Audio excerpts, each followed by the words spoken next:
We've also been talking on the 702 Open 9 this morning about what's happening in the city of Tshwane. There's this thing that they started. In fact, it started with the last administration under Silia Brink, Tshwane Tima. It's continuing under Mayor Nasipi Moya. And what they do is go to these departments. Believe it or not, there are other government departments, quite a lot of them, in fact, who owe the municipality a lot of money. And they've visited some of those to try and switch them off, or at least come to some sort of agreement. The latest the Tshwane city has done is go to the Department of Correctional Services to try and switch off Kgosi Mampuru Correctional Facility, because apparently it owes the city nearly 8 million rand in utility debt. The Correctional Services Department said that's not really true. The city made an error and they've since corrected it. That's why they left without switching off Kgosi Mampuru Prison. So there's a lot of contradictory information, because the city says one thing, the Correctional Services Department tells us something completely different. So we've invited Eugene Modise, who is the Deputy Mayor of Tshwane, to join us on the line to clarify what really transpired here. Deputy Mayor, thank you so much for making time for us. Good morning. Thank you, Clement, and good morning to the listeners of 702. Let's start with... Perhaps before we go further, let me play my part as a resident, just to deposit my view on what you have said earlier. Go ahead. I'm referring to that dialogue is important. Mm-hmm. But I think you are much better placed as a radio to contribute to the national dialogue. What you can do when you speak to your producers, just ensure that maybe weekly have a conversation on this matter so that they can find expression in the national dialogue. Thank you very much. Okay, thank you very, very much, Deputy Mayor. Go ahead now. Let's start with the Correctional Services, Kgosi Mampuru Prison. The city officials went there because you believe that they owe the city nearly 8 million rand in utility debt. The Correctional Services Department told us this morning when we contacted them that no, that's not the case. You guys made an error, and that's why you left without switching off Kgosi Mampuru Prison. What happened there? Can you clarify? Yeah, just to put the context. Normally, when we go to do this exercise of Reatima, there's a process that we embark on each and every morning before identifying a client or a customer that owes us. That is standardized. So it was not only Kgosi Mampuru, by the way. I was personally in Bavian's prison services. Mampuru are owing us 8 million rand, is guaranteed and is given. And tomorrow we've got a conversation with the CFO of the doctor, I forgot the name, in Tshwane House, just to deal with this impasse. Mm-hmm. It was unnecessary, actually, to name and shame in the media while they know exactly that they owe us. Mm-hmm. We've got a team that deals with departments. I'm referring to national and provincial departments. And I can safely tell you now, I had a conversation with the Premier on the provincial debt. He agreed that by the end of this month, they'll give us 60% of what they owe us, because they have spoken to all the departments. Kgosi Mampuru owes us, and the reason why we didn't switch off, I think you have an appreciation, is the institution itself, the entity, what it is. We are not going to be reckless, switch it off while there's prisoners and other things there, and they will subject the institution into jeopardy. Isn't that what the mayor said, though, on social media, that they would go and switch off, cut electricity to the Kgosi Mampuru Correctional Center? No, we will if the meeting of tomorrow fails to reach an agreement. But you've just said now that you wouldn't be reckless enough to cut it, understanding what Kgosi Mampuru is. Let me explain the reckless component. Uh-huh. When you've got a customer, and we treat Kgosi Mampuru as our customer, we furnish them with the bill, we interact with them, and we give them timelines. If they fail by this time, then we don't have no option but to cut. Does that make sense? It does. But what doesn't make sense to me is that when we spoke to the Correctional Services Department this morning before we started the show, they said that they explained to you as the city that what you were doing was based on an incorrect account statement, and you since realized that, there's an error here. which is why you have not switched. You are telling me that no, you actually came up to an agreement, and if they don't meet the agreement that you guys have come out to, you are going to switch them off. So who's lying to us? Okay, perhaps let's use circumstantial evidence. If they don't owe us, why do they have to come to us to have a conversation? Number one. Number two, our system is a wonderful system.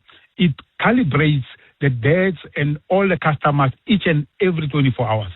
That is why, before we go to Clement Manyathela, we have evidence that Clement owes us R1 from this period to this period. And this is the history of the payment of Clement. And then that's when we come to Clement. Okay. But we don't come to Clement without having a conversation with Clement. We issue emails, SMS, and we've got a team that makes calls to our clients. So by the time you go to your client, that means you're ready to switch off because all the other interdepartmental relations that you've tried to establish have not worked. Yes. So why then when you went to the city, why then when you went to the correctional services last week, Kgosi Mampuru, you didn't switch off? Because what preceded your visit there was the emails, was the calls, was all that communication. So why didn't you switch off? Okay. I'm going to try to be clinical, but I won't disclose deeper. But let me tell you the configuration of the department. The premises, I'm referring to the facility, is owned by Public Works. And Prison Services uses the facility that is owned by Public Works. But they've got the responsibility to pay electricity, water, and rates. And in this instance, Public Works didn't play its part, and we realized that perhaps let's give them an opportunity to discuss that internally. I'm referring to intergovernmental relations, so that when we come back, they have already settled the matter. But they owe us. It's not a lie. What I can do, I can send you the bill, and you'll be able to verify this as facts, or am I lying? Okay, actually, there's no need for us to lie.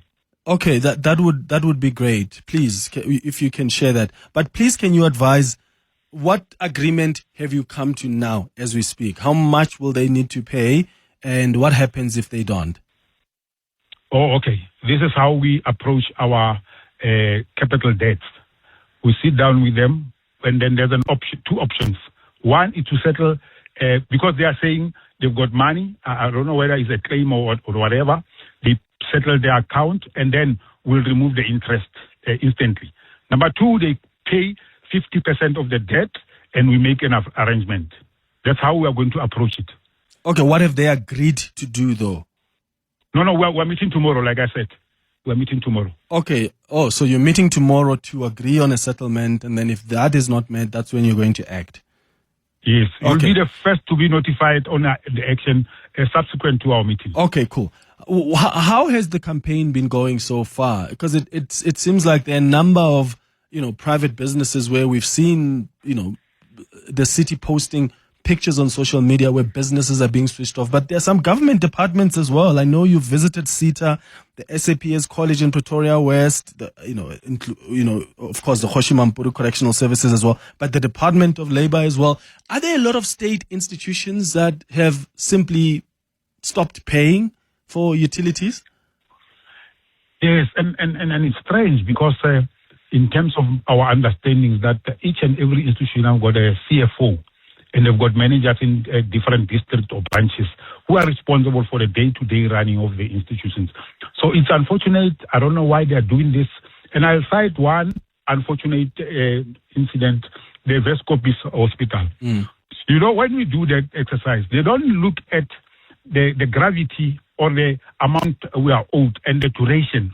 They just look at our action without even considering why is Vescopis not paying on time while they've got funds, they've got a CFO who's responsible for the finances. Then when we act as if we are out of tune. But let me tell you the wonderful part of this program. In October 2025, we reached 4 billion rand collection, the first in the life of Tshwane and the entire country as a municipality. That's a milestone, and this demonstrates that this action or this program is bearing fruits. Okay, how do you then balance ensuring that these institutions pay? I mean, let's take Vescopis, for instance. One of our listeners called in and said, when you do something like that, it doesn't come across as if you're in an administration that is humane, that cares about the people that institution houses, for instance. So how do you balance, one, the need to get the institutions to pay as they're legally required to, but two, being humane in your approach so that you at least mitigate or expect the consequences should we switch off at these institutions? Forever we are driven by humility. That is why we keep the record of our conversation, interaction with the clients. Look, let me perhaps juxtapose what we are saying to what the residents are subjected to. There's an area called Machanabukwena in Garangua. They've got an 8 pipe of sewer, which is residing in sanitation.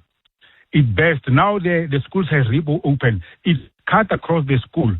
Those people have been subjected to this kind of stinking, unfavorable, and unhealthy situation. Then Vescopis is having our money that we can use to repair that pipe. So what must we do in the process? But again, we don't wake up and just go to a client and switch off. Mm-hmm. We communicate effectively, and we've got records to that effect. Yeah. Okay. Another allegation that came from the DA chief whip, who also called us on the open line, is that you guys don't target businesses where your comrades have interests in. Yeah, the lady is obsessed. She's struggling with nostalgia. You know what they did? They went to Murula Sunday, the entity owned by Northwest, wherein we are managing the property. Who's we? They went to, I'm referring us, Mzansi Promotions. So that's a company that you're involved with, yes, right? Yes. Yes.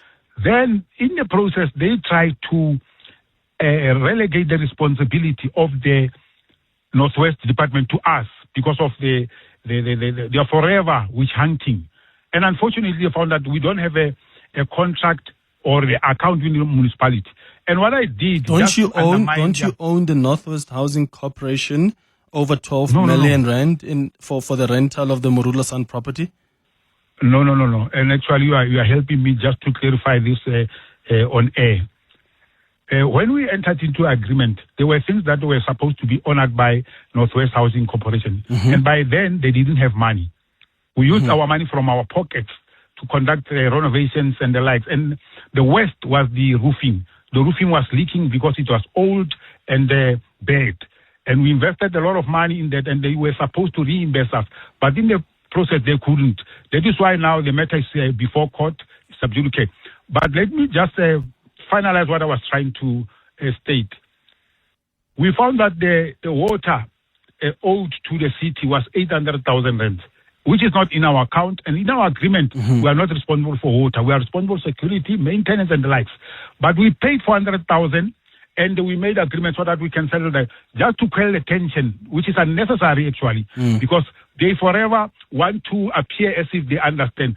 They are in pain that we have managed to get a funded budget and our finances are stable. Yeah. As we speak, they are fighting us for not paying, for paying the employees 3.5 increase.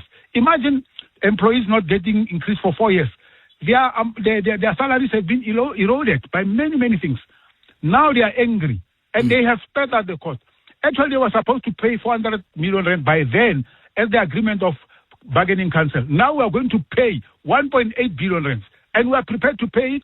That's why we are making means so that our employees are happy. Okay. Because those are our assets. All right. Eugene Modise, let me thank you. I thought I should also put up to you what the DA chief whip in Tshwane, Jackie, said to us earlier on the allegation around the Mzansi Resort, a company partly owned by Eugene Modise, who is the Deputy Mayor of Tshwane. Thanks for making time for us and looking forward to the documents you will send us to prove the correctional services wrong. And I will also confirm it to the listeners as well, because someone is not telling us the truth here. It's 26 after 10.